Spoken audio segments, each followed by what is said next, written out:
Yeah, Mark, just kind of give us an idea of some of the issues that LSU quarterback Jaden Daniels is going to pose and how you go about trying to contain a guy like that. A lot of issues. He's obviously a very, very talented young man. Every game you turn on, he makes plays. He's able to escape a rush. We've kind of used the word slippery to describe him. It looks like defenses will have a shot on him, and he finds a way to get out of it. Now, he's taken some sacks too. You know, I think that maybe is one of the knocks on him is he'll hold the ball a little bit too long at times. People have been able to get pressure and sack him and knock him down a little bit, but he really is the guy that makes our offense go. There's no question about it. So we've got to do a good job of containing him. That's easier said than done, but our guys know the challenge that he poses, and it's not just the pass game too. I mean, they're going to run the split zone bluff that we call it, where they'll get Taylor out in space. You know, it looks like they're going to run a split zone, and then the tight end will continue to the perimeter, and Daniels will keep it. So we've got to not only have it fit from the inside, but we've got to have it fit on the perimeter as well. So certainly a challenge in both the run and the pass game. But with that said, our guys are excited to go up against not only a great player in Daniels, but an outstanding offense from top to bottom. So we'll certainly have our work cut out for us. Raise your hand if you have a question. Down front. Question for Kieren. I mean, you're a sixth-year senior and all that. So when you look back over your career, maybe years in the future now, how much do you think this game and this experience will stand out to you, even though it be playing for a championship or something like that, that you've got this game? Yeah, I think the bowl games always stand out among the rest of the games. I mean, I still remember my first year I was at Army. We played in the Armed Forces Bowl against San Diego State, and that's obviously a game that stuck out to me at the end of that season. And then of course, the bowl game against Tennessee sticks out, and then I know this one will stick out, and they always are really special. The whole experience throughout the week and what they provide for us, and it really makes it a memorable experience. And then of course it's a great opportunity for our team to show what we can do. So we're looking to go and make that memory, when we look back, a good memory and a win, and just to know that we've done everything we can, even with the circumstances that we've been given, to go out and play as hard as we can and to win the game. Is there any question? Take two over here, from there, and then one in front. For Coach Hagen, who of the teams that Purdue's faced this season, who would be the closest comparison to this LSU offense with Jaden Daniels? Really good question. I asked our guys early on. I think probably Maryland. Just from top to bottom, a team that can do everything. Outstanding quarterback. First and foremost, they've got the ability to run the ball. They go three deep. Certainly, Josh Richardson's a guy. But they go, like I said, they go three deep at running back. They're physical downhill runners. Talented wide receiving crew, just like Maryland had. And then big physical group up front that can move you and wall you off. So I would say that's the team that probably compares the most to LSU.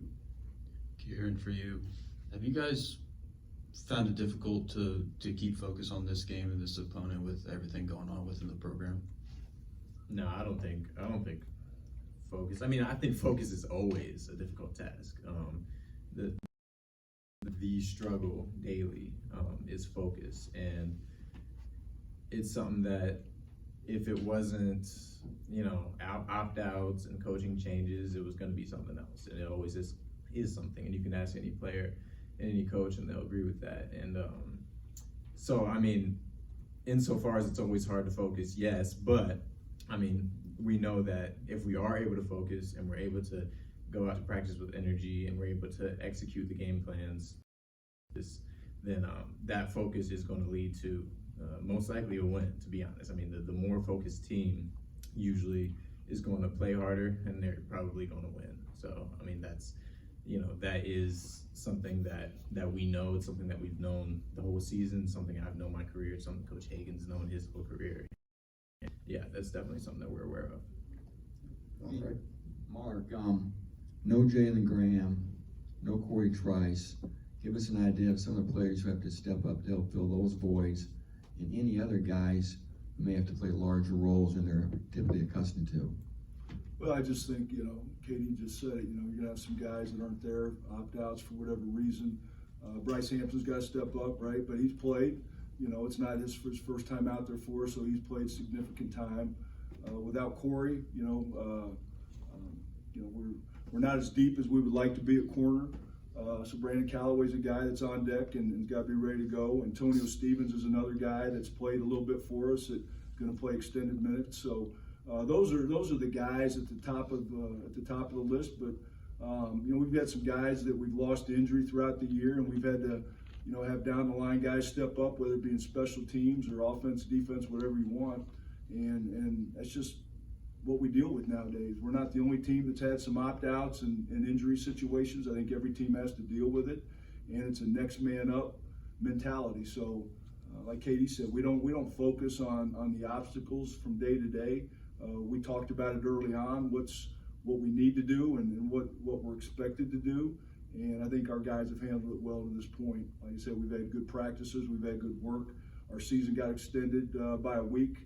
By the opportunity to play Michigan in Indianapolis. So you count those practices plus the 10 or 11 that we've gotten in since that game early December in Indianapolis. I think we've had good work, and our guys are excited to play Monday afternoon.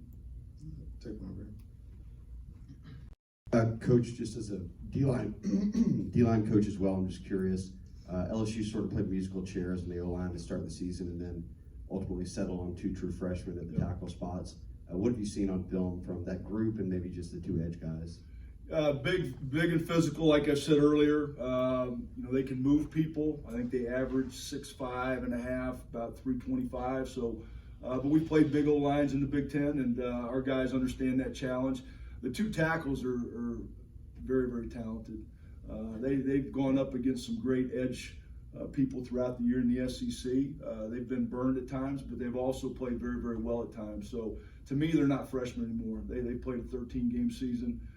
Both guys have performed well, and again, our guys understand the challenges there. But like I said, we've played against some good tackles in the Big Ten as well. So we're excited about it from a D-line standpoint. Like I say, this group's as good and as talented as we've played all year, and we're gonna have to bring our A game to play like we want to play. But like I say, those are the challenges. That's what makes it fun at this stage. You're going up against a team from another conference that also played in their conference championship game, and they wouldn't be where they are today if they didn't have an outstanding front, and they do a good job. So, but we're excited to face them on Monday. Take one right on that. Coach, you were part of Purdue's defensive staff for the 2000 Rose Bowl season, which it's a team that Drew Brees led. What can you say about him joining the coaching staff 20 plus years later? To be around him, he epitomizes everything that a Purdue Boilermaker is.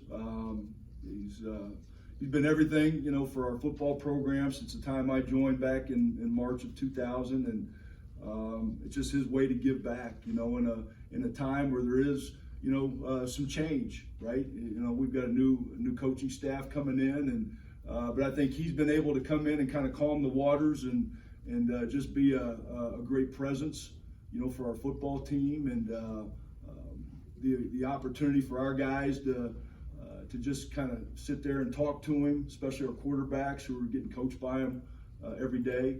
So it's been a very, very positive situation for us. We're excited that he's with us down here, and we're excited that he's going to be on the sideline with us on Monday.